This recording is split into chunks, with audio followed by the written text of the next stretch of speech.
Welcome to Tran's Guide on Sands of Salzaar. This document was a massive undertaking that took over 2 months to investigate and record all of my data, another 2 months to write and edit a script, and another 2 months polish because I figured there's no way anybody's going to sit there and stare at a spreadsheet with me as I read my script. It all started with just trying to determine information about the heroes, but I realized I needed to calculate how heroes are affected or were affected by various elements in the game. I will be discussing a spreadsheet which will be linked in the description below. Assume 6 heroes have the same magical skill tree. 3 play harps, 2 brandish staves, and 1 draws a sword. The difference in healing power would significantly change based on the weapon equipped. A hero has the power to change the face of the battlefield on his own, but heroes themselves vary greatly. Because of the level of detail I had to learn about the game, I will be updating my Steam guide regarding items so the dungeon list can better describe your rewards to you. Also, when I checked before making this video, my uploaded maps had become corrupted and turned into 0 kilobyte files for some reason, so I had to re-upload them. I'm not sure when or why that happened. The in-game text only lists the event rewards and offers no actual stats for each item until you have 1 item in your hands. This revision will be more valuable to the guide's readers.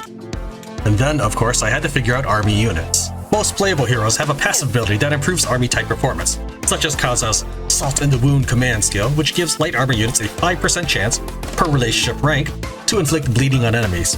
Maybe you don't use light armor units very often, so you would have very little interest in light armor command skills and wanted to find something more your style. Or you really like Kaza's avatar and wanted to make an army around it, so you wanted to find light armor units that would work well with Kaza, such as the Wildfire Crossbowmen who wear light armor and use Severing Crossbow skills to add bleed, and complementing them with thorough siege engines that add 50% additional damage to bleeding targets. All of this required me to gather information in order to learn more about the strategic value of heroes.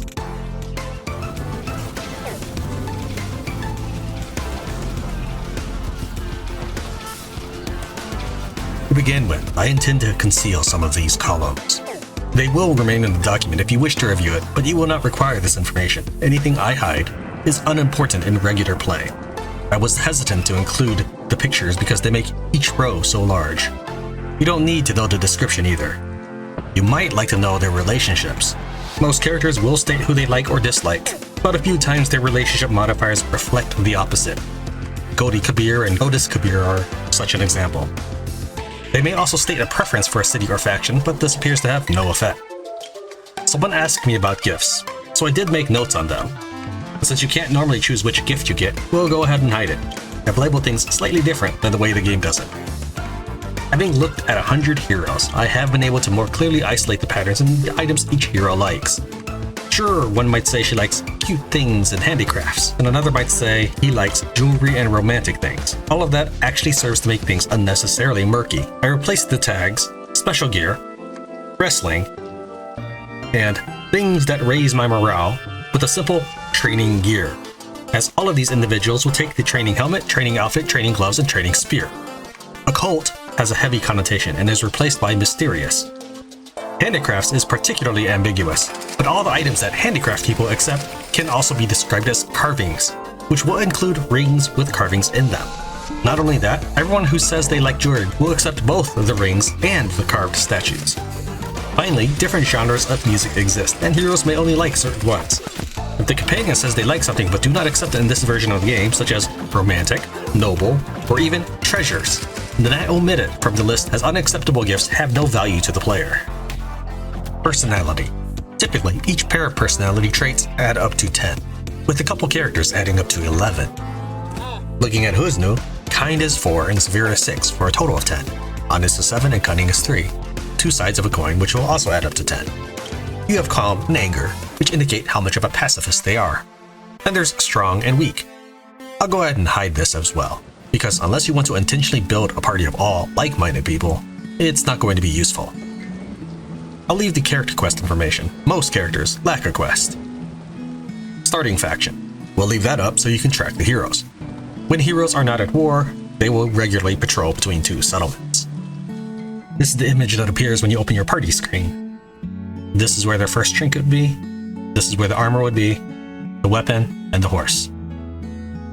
What I've done is I've taken their skill trees and placed it into those slots. So for example, Court Swordplay, White Rose Medic, and Guardian will appear on Yusef's 3 slots here, and then his command skill will be right there in the document.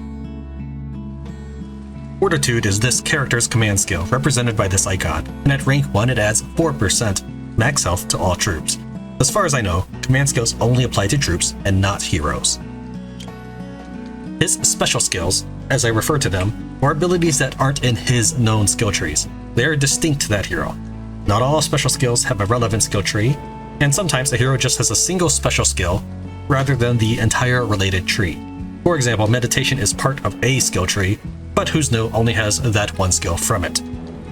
Leaders also have an awesome ability called Disable Resistance, sometimes translated as Disable Recovery.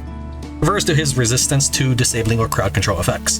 In this case, the effect durations are reduced by 50%. Let's scroll all the way to Threnody. I like starting with Threnody because she starts at a higher level. She starts with 4 points in Ice Arcana and 2 points in Lightning Arcana, with her 5th skill point, her free skill point, being spent randomly between any of these 3 skill trees. That's why she has 5 in Ice Arcana. No matter how many times I create her, she will always have those 4 in Ice and 2 in Lightning in the same skills. How much they can learn is determined by their Arcana ranking. A rating of 0 means no magic. 1 grants the ability to learn just normal level magic and only 1 skill tree at that. 2 is gifted and 2 skill trees, and 3 is master and 3 skill trees. In the earlier versions of the game, you could learn as many Arcana as you wanted, but in this current version, a master can only have 3 Arcana skill trees. Threnody will never be able to learn any new Arcana. Surprisingly, there are a lot of alchemists who have not mastered Arcana, even though Arcana does influence that skill tree, all of which makes sense after you think about it. The player's skill tree value. This is something I'm very proud of. This column is a hero's default capabilities when recruited. The higher the number, the better. This one, you get to decide what skills you like. I'm going to interject to another tab real quick, but we'll return to the hero tab afterwards. You don't need to focus on anything outside of this light column. If you disagree with the rankings of these skills, let's say you really love bleeding abilities, maybe you'll rank Butcher's Artistry to 99, or just Harvest at 88. That will influence what this ranking is in the player's skill tree value in the previous tab. For all of the heroes, this is not rated by what skill points they've already spent, just the overall value of the skill trees. The player's skill tree value with Arcana trained. This one is calculated if you spend the resources to unlock the Arcana for this character, picking the best or the highest rated ones for that character, depending again on what you rate these skills to be. If a character is a master, they will get access to more spells in each tree, so they'll be worth more.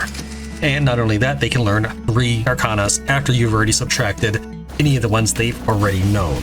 Although you cannot learn Summoner in this version of the game, the Summoner tree does count as an Arcana tree. However, things like White Rose Medic and Meditator do not count. We can take a look at Ice Arcana, specifically value for Arcane Gifted. Even if you set Snowstorm to 99, it will not add it to a character with Gifted, Normal, or None for Arcana, because you need Master to use it.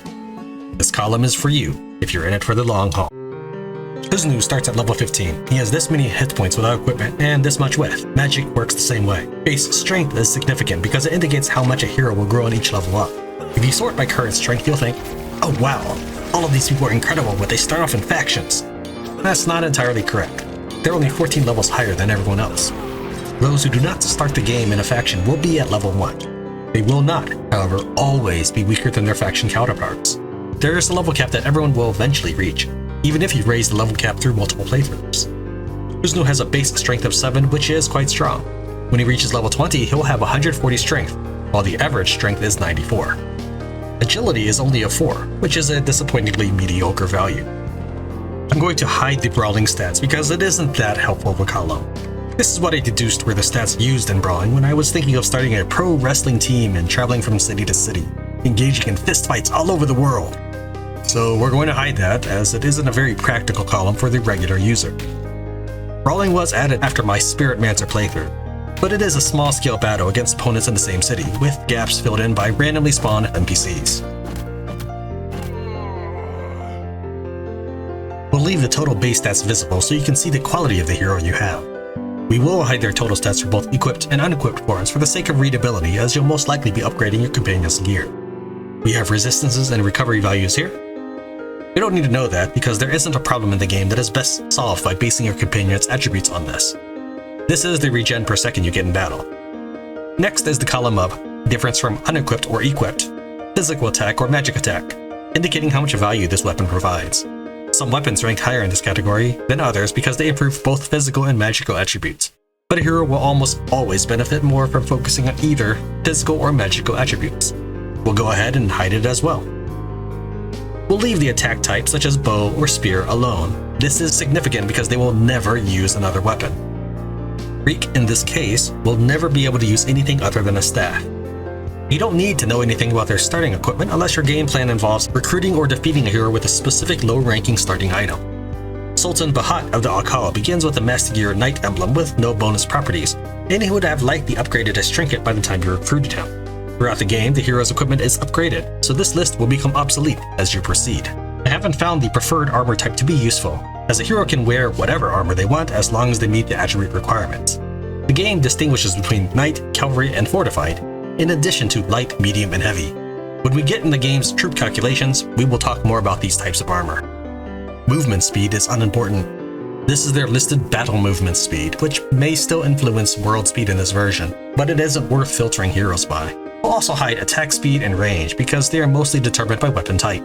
Bows spawn with different values for range, and I created over 100 of each kind of bow to get a good idea of their values. Starting mount. It is interesting to note that faction members begin with mounts, whereas non-faction wanderers begin on foot. We'll leave the comments on. The reason I mentioned leader in this field is that yes, you can hire Rabia, but you'll need to break down her faction while aiming to maintain a good relationship with her. I do list some recommendations such as second best pick for a heavy weapons user, so if you find an awesome late game heavy weapon but don't know who to give it to, you could glance at this column, see Janub, and hire her on and give her the trophy. The portraits of heroes have improved over time, and if they have a redesigned image, it will be listed here. These did not look the same in my first playthrough as she does now. Skill trees. This tab contains every skill tree that a standard recruitable companion can access. It won't have a Knight Errant skill tree, because there are no hireable Knight Errants in the current base game. Active skills. The original spreadsheet I used in the skills guide video has been reformatted twice more to make it easier for you to read and use. Do you remember Scatter Shockwave? Scatter Shockwave will represent the Wild Wind Blade skill tree in the Heroes tab, as it is the first skill in that tree.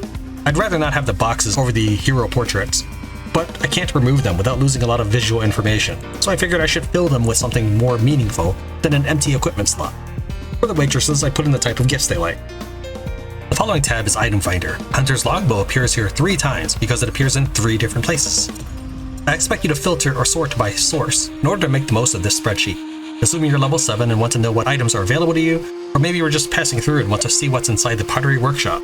So there's the full list of Pottery Workshop items, because seeing the item name, Great River Ring, doesn't mean much if you don't know what it does. The tabs marked Weapons, Armor, or Trinket are all of the items in the game, whether found in a dungeon or not. I've used a combination of mods, console commands, and looking into the game files in order to write down all this information. So that means that some of these items may not actually be acquirable in a regular play. Every jewel, food, and mount are listed in the next 2 tabs. Troops. This one took ages. There are a lot of troops in the game. So many. The first tab is based on level 20 troops. The tab behind it is based on the troop type's lowest level. In reality, you should be thinking about the long term. Because troops sometimes lose certain perks, attack styles, or armor classes when promoted, there could be a reason you don't want to upgrade. Most squads, when they promote to tier 6, they reduce in count size. In general, you should promote, but for the purposes of comparing troops with each other, which is the whole point of a spreadsheet, they will all be level 20 on this first tab. I don't expect you to be concerned about troop initialization. If you want to digest that much information for some reason, these are the troops that begin with each faction when you start the game. For example, the Nasir Heavy Infantry will appear 5 times in the first town, 4 times in the second town, and so on. Then there are the auxiliary towns, which I refer to as villages. The town numbers are irrelevant, they are just a designation so that I could tell each town apart. Let's start with the first town. 5 Nasir Heavy Infantry troops. Each troop contains 4 soldiers, for a total of 20 people on this single unit type. We repeat this until we find out how many Nasir Heavy Infantry start in the game. Then we multiply each person with its health value at the minimum class level to determine the total health value for this troop type. Towns will have recruited additional units before you even leave the tutorial. I wanted to figure out how valuable certain weapon types are and how important it is to be a certain armor type. For the normal factions of the game, we now know that the Nasir Heavy Infantry is the most common hit points at the start, but that doesn't mean you should build your whole game around it. How do we apply this information correctly? Consider hero command abilities with bonuses against mounted units. So, how many mounted units exist. The ARCOG account for 81% of the total mounted health for starting human units. Your fleet will appear after 3 months in sandbox mode or when your story quest leads you there. So at the very bottom of this tab, we have the armor types, weapon types, and the amount of damage required to defeat them. To read this, the number to the left of the armor type represents the combined hit points of that class. The damage modifier for brawl weapons performs poorly against knights. To defeat a knight with unarmed attacks, you must double your attack power. Light armor receives full damage from all attack types, and Arcana attacks deal full damage against all armor types. Damage types can also be improved. At the bottom, we can see how much value you get from any kind of damage. Assuming you created an entire unit of archers to deal missile damage, you might have to do 5 million more damage to the humans, or 20 million more if the Ifrit are involved. With that in mind, I created the party calculator, which is located on the next tab. I calculated how many unskilled attacks it would take to kill every starting unit in the game. A troop of Nasir winged cavalry attacking together 20,000 times would be enough to kill all humans in the game, whereas a troop of Akal Storm Riders would need 40,000. This information becomes less useful as the game progresses, as the unit composition of your enemies will change. I was only doing this to establish a baseline for the command skills. The next tab, Map, is unfortunately a far inferior version than the one I intended for you to use. No matter what I tried, Google Docs really enjoys messing with my formatting, and in many cases I can touch it up or ignore it. Not so with the map. It doesn't matter if I upload the document, open it in Google Docs, then re-download it from Google Docs, and then resize it to new parameters. Google just does not want you to have this map. Since I couldn't include my picture map, I instead included a rough layout in the tab you see now.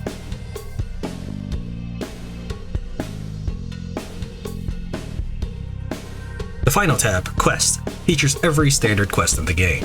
It does not feature playable character plot quests, the main story quest, or legacy unlockable character quests. With all of these tools, I know you can conquer the sands of Salzaar. I'm new to Google Docs and Google Drive, but I might have to upload this spreadsheet as a new file with a new link when I update it. The most recent link will be kept in the description below this video. If you try to return to your bookmark of my document in the future and it doesn't work, return to this video description to find the most accurate link. This is my first attempt at making available or publishing a document for others to use. When I create these documents, I'm not expecting anyone to read them, so it's like looking at someone's internal scribbles with no logical rhyme or reason. Please let me know if you have any suggestions for things I should use, implement, or change. It takes a lot of work to make these guides, and I do a web search to see if anybody even cared about these guides in the past. I found 4 people who shared my previous Sands of Salzaar guide, so I'd like to thank Robins Chu from Game Pretty, How to Relax and Consume87 from Reddit, and Neftem from Discord for caring enough about my work to share with others. I appreciate it, and thank you. With a channel as tiny as this one, each view, each like, and each subscription means so much. I'll see you next time.